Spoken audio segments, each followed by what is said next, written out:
Fala pessoal, sejam todos bem-vindos. Bora aqui para mais um conteúdo, mais uma notícia trazendo para vocês as últimas informações diretamente de Brasília. Pessoal, vamos aqui com comentários do canal 4x4, já deixando os créditos ao canal do 4x4 na plataforma do YouTube. Se não é inscrito no canal, se inscreva, deixe seu like e o seu comentário, que isso faz uma enorme diferença para a gente aqui dentro da plataforma. E não se esqueçam também de ativar o sininho das notificações. Agora bora para o conteúdo. Falar daquilo que Trump prometeu, ou seja, perdoar os envolvidos nos protestos do dia 6 de janeiro de 2021, isso já no seu primeiro dia de governo. Uma declaração, uma promessa que reforça a base de apoio entre os conservadores, e Trump também disse que o dia 6 de janeiro teve algo muito estranho que aconteceu, porque ele ofereceu para, então, o presidente da Câmara americana, Nancy Pelosi, apoio de soldados, lembrando que Trump ainda era presidente naquele momento, e Nancy Pelosi teria recusado. Consta, sua opinião sobre esse ponto, Trump deve realmente perdoar essas pessoas? E como fica essa declaração que ele deu sobre o comportamento, a recusa de Nancy Pelosi de suporte militar para evitar devastações no Capitólio?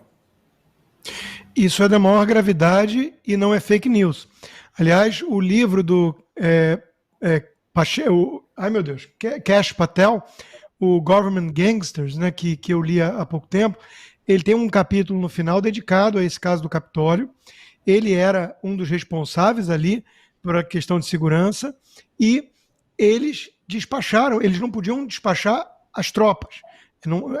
Por um mecanismo saudável na Constituição, o presidente não pode mandar tropas para um estado sem que o governador tenha pedido, porque senão é perigosíssimo. Aí um fascista mesmo consegue intervir em tudo que é estado. Então tem que ter uma via de mão dupla. A parte do governo federal estava disponível. E o Trump falou, vamos todos marchar de forma pacífica e por aí vai. Então, tudo isso foi uma narrativa criada pela imprensa, pela oposição, de que ele não estava aceitando o resultado, de que ele podia tomar o poder, e coisas estranhas aconteceram aquele dia. Não havia a segurança adequada ali, houve uma confusão, uma baderna, não tiveram 5 mortos naquele dia, como a imprensa até hoje mente. Tá? Teve gente que morreu depois do coração e foi atribuído a isso. A única pessoa morta naquele dia mesmo foi uma mulher que estava na plateia, né? no lado do público, né? E a polícia acabou atirando nela. Mas coisas estranhas aconteceram. Aquelas imagens que foram disponibilizadas depois pelo comitê, que no midterm election os republicanos conseguiram acesso, né? Mostram aquele ícone lá, o William Wallace, né? O fantasiado de Braveheart, ele sendo ciceroneado pela polícia. Então, que invasão fascista foi essa? Fica parecendo assim, golpe de Estado com bolinha de gude, cabeleireira com batom, bíblia, bandeira debaixo do braço, sabe? Coisas esquisitas que só em países tupiniquins, republiquetas das bananas, as pessoas fingem que acreditam. A imprensa, né? Então, nos Estados Unidos, os democratas tentaram levar o país nessa direção e agora o Trump está falando sério. Então, vamos mostrar o que tem, vamos anistiar, vamos dar indulto a presos políticos, a gente que está pagando um preço por uma narrativa, né? E chega disso, vamos virar essa página. Então, eu acho fundamental e acho que, de alguma forma, Caute, inspira países que estão passando por situações semelhantes. Pois é, enquanto a gente está comentando aqui, antes de passar a palavra para a Fabi, eu queria só comentar com o nosso público também, informar o nosso público que o Trump, nesse momento, está revogando 80 ordens executivas da administração Biden. Ele está conversando para os apoiadores no Capital One, e ele repetiu que trará os reféns israelenses de volta e que o país vai voltar a viver os, abre aspas, anos dourados, fecha aspas. Diz que vai reduzir o custo de energia com petróleo e gás, criticou a energia eólica e reclamou dos preços dos alimentos, dizendo que os preços das maçãs dobraram. Bom, pelo menos um presidente que vai ao mercado e sabe quanto custa o preço da maçã. Fabi Barroso, sua opinião sobre esse perdão presidencial para os envolvidos nos protestos do dia 6 de janeiro? Isso poderia ser inspiração também para o Brasil após 2026? Você conhece esse sistema de busca de bens na execução? Essa comparação, ainda mais eu que realmente olho ali de perto o pessoal daqui do 8 de janeiro, aquelas penas insanas, não é mesmo? E, bom, toda a injustiça que a gente comenta quase todos os dias ou todos os dias a respeito dessas pessoas aqui no Brasil. É animador, sim, mas veja, eu me preocupo quando chega nesse patamar, né, que a justiça acaba sendo feita somente através de um indulto. Né? Isso é um valor trazido lá das monarquias, tudo bem, funcionava muito bem para esse sistema, para as monarquias, mas quando você está falando de parlamentarismo ou presidencialismo, ainda mais nos Estados Unidos, essa parte federalizada, muito bem federalizada, imaginar que não havia perdão anteriormente e precisa chegar nesses termos, eu acho um pouco chocante, até para os Estados Unidos. Mas olhando individualmente para o direito dessas pessoas, ainda bem. Sim, e tomara que seja inspiração, que seja uma onda, um ponto de pacífico, de volta, né? A gente fala aqui tanto da anistia, mas a gente fala anistia por falar anistia, porque na verdade o ponto é zerar, né, o cronômetro, perdoar essas pessoas, perdoar os acontecimentos, porque o que já aconteceu já foi muito difícil para o país, isso emperra o país. Isso aconteceu nos Estados Unidos, no Brasil nem se diga, não é verdade? Ainda a gente está sofrendo demais. Aqui tem sido muito pior a aplicação da lei, e fora que as condições, né, até das prisões brasileiras não dá nem para se comparar às americanas. Então a gente olha e pensa, bom, ao menos lá vão respeitar, né, o indulto do Trump, e aqui a gente já sabe que o desfecho foi outro em relação ao presidente Bolsonaro. Em relação ao Lula, ele deu o indulto dele natalino também, né, que nós tivemos no final do ano, que o Daniel Silveira se enquadrou perfeitamente e que por bem ou por mal, né, vamos falar assim, o ministro Alexandre de Moraes não deu ainda esse novo indulto, não colocou ele ali, e não sei se ele respondeu ao menos, né, a petição ou as várias petições do advogado Paulo Faria. Então, gente, eu olho sempre, né, com esse olhar de liberdade e de nacionalismo saudável, que é o que eu estou vendo no discurso do Trump e na reação dos americanos. Vamos nos proteger, vamos crescer e vamos retomar, né, a nossa fase de ouro. Adoraria que isso fosse no Brasil também. Seríamos ótimos parceiros, porque o Brasil tem tudo, gente, para chegar, sim, né, às potências mundiais de fato, e não ficar brincando, né, de terceiro mundo como o Brasil anda fazendo. Perfeito, Fabi. Já continuamos a nossa pauta, mas antes disso, você sabia que é possível entrar nos Estados Unidos sem precisar de visto? É suficiente ter um passaporte europeu com um passaporte italiano. E você sabe, Constantino e Fabi Barroso, porque temos muitas notícias para comentar sobre esse dia histórico dessa vitória de Donald Trump, porque Elon Musk disse que a vitória de Trump é só o começo. O empresário sul-africano, apoiador de Trump, classificou a vitória como o início de uma nova era.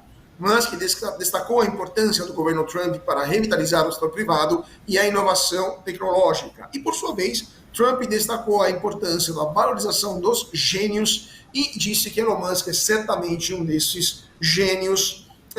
Consta, esse relacionamento tão intenso, tão, vamos dizer assim, até profícuo, né, e vitorioso entre Trump e Elon Musk.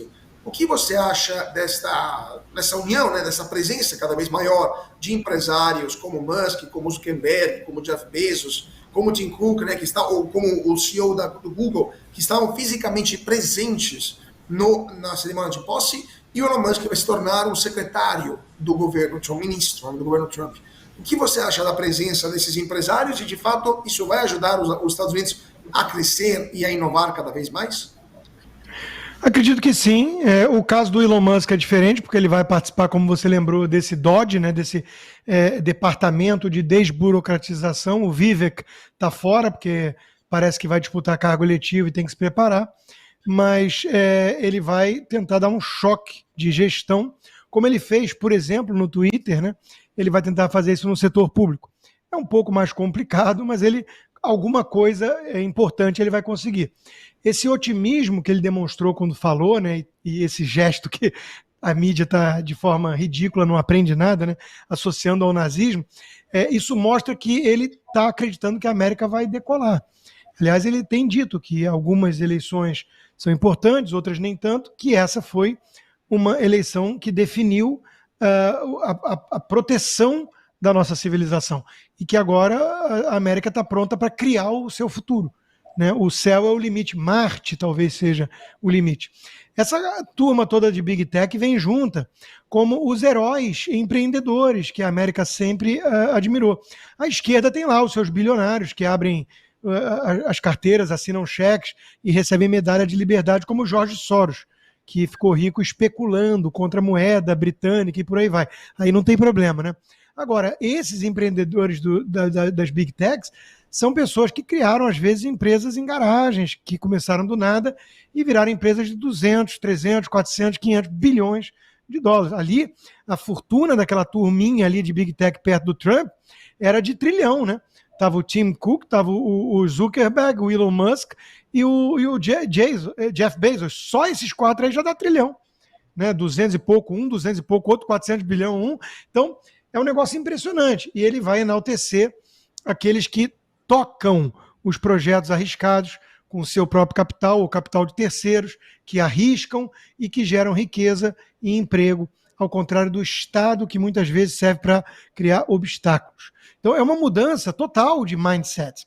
Outra coisa importante, nesse contexto ainda da economia, além da questão do patriotismo, né, do proteger empregos de americanos, e se preciso for usar tarifas protecionistas contra seus inimigos, é a questão do petróleo, o ouro líquido. Ele falou, we're gonna drill, baby, drill. Quer dizer, acabou essa palhaçada da ideologia dos ecoterroristas, desse grande negócio paralelo que enriqueceu figuras picaretas como Al Gore ao custo de toda uma nação. Então, vamos desenvolver a indústria americana produzindo energia na América e se for o caso, exportando energia para o mundo. Então, acabou a palhaçada também nesse setor. Né? Acabou Greta Thunberg como a grande voz da sabedoria e vamos tocar o barco, vamos tocar a ficha que temos que crescer e gerar emprego. Então, de novo, é uma mudança substancial, não é uma questão de cosmética ou retórica, é uma mudança de essência. A América voltando a ser a América. Pois é, Fabi, o Joe Biden, ele no seu último discurso, um discurso de que ele estava despedida, né, do seu mandato, ele disse que a América está se tornando uma oligarquia, e com isso ele disse que os americanos deveriam prestar atenção nesse ponto. O que você acha? A presença de empresários tão importantes em termos de valor de mercado das empresas e inovação dos seus produtos é uma oligarquia ou Joe Biden não sabe o que está falando em relação à nova economia americana? Joe Biden sabe o que está falando, né? Ele tem que fazer esse papel. Isso é uma agenda destruir, como o próprio Trump disse, né? A inovação, a tecnologia, colocar os gênios para fora dos Estados Unidos. No Brasil também, infelizmente, isso acontece.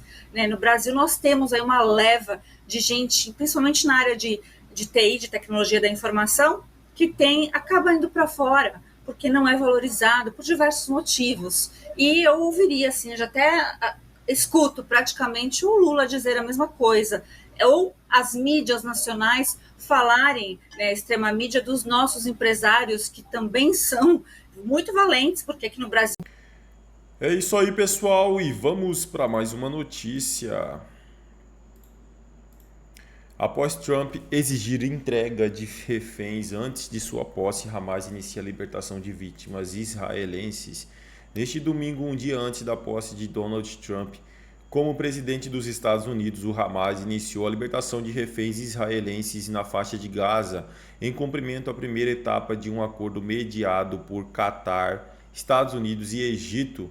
O processo de entrega ocorreu na Praça Saraya, no centro da cidade de Gaza, onde as reféns Romi Gonen, Emily Damari Doron foram entregues à Cruz Vermelha. As imagens transmitidas ao vivo mostraram as reféns caminhando sem a ajuda e uma multidão reunida ao redor de veículos da organização humanitária enquanto homens armados do Hamas mantinham o controle da área. O acordo estabelece que, para cada refém israelense libertado, 30 prisioneiros palestinos detidos por Israel sejam soltos. A primeira fase inclui um cessar-fogo de 6 semanas e a libertação de 33 reféns pelo Hamas. Na segunda fase será negociado um cessar-fogo permanente e a libertação dos reféns restantes. A terceira etapa envolve a reconstrução de Gaza e discussões sobre o futuro governamental da região. Donald Trump, em sua rede Truth Social, celebrou o início do processo. Os reféns começam a sair hoje. 3 jovens maravilhosas serão as primeiras. O presidente eleito havia adotado uma postura rígida, ameaçando transformar o Oriente Médio em um inferno caso suas ordens solicitando cessar-fogo e libertação das vítimas não fossem cumpridas até sua posse. É isso aí, pessoal. Agradeço a vocês pela companhia. Se não é inscrito no canal, se inscreva, deixe seu like e o seu comentário, que isso faz uma enorme diferença para a gente aqui dentro da plataforma. Desde já agradeço a presença de todos vocês e até o próximo conteúdo.